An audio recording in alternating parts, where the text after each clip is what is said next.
Look, I think the most important thing about running a company is to remember all the time what a company is. A company is simply a group of people, and as a leader of people, you have to be a great listener, you have to be a great motivator, you have to be very good at praising and looking for the best in people. People are no different from flowers. If you water flowers, they flourish. If you praise people, they flourish, and that's a critical attribute of a leader. There is a very thin dividing line between success and failure. Most people who set up in business without financial backing, they fail at some times in their lives. I've only just stayed at the right side of that dividing line. For instance, just after we had a record company, I was fed up flying on other people's airlines. I felt that the experience of flying on other people's airlines was an unpleasant one, and I decided to set up an airline. Our bank went into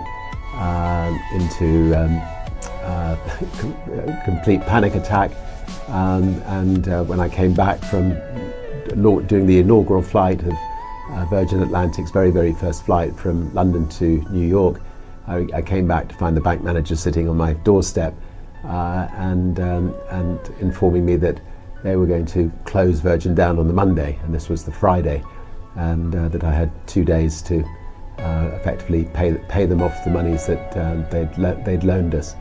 I remember pushing the bank manager out of my house, telling him he wasn't welcome, which is a dangerous thing to do to your bank manager, and then spending the weekend ringing around the world to all of the distributors of our music, asking if they could give us a temporary loan to get us through the following week, which they were good enough to do.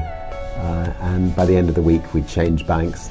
We'd actually managed to find a bank that was willing to lend us 30 times the overdraft facility that our bank had lent us, and we managed to survive. And I think the moral of that story is actually don't think of your bank as somebody that you're beholden to. I mean, people just don't move from one bank to another. Sometimes you need to be willing to step up and move your banks in the same way that you should step up and move your doctor on occasions.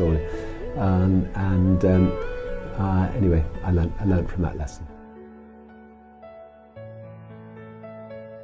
Virgin does work very well without me. I mean, I used myself to build the brand, to build the sort of 300 or 400 companies around the world. But I also learnt the art of delegation.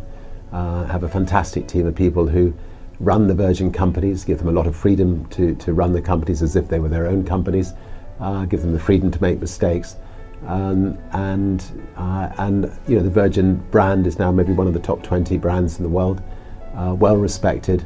When my balloon bursts, Virgin will continue to flourish.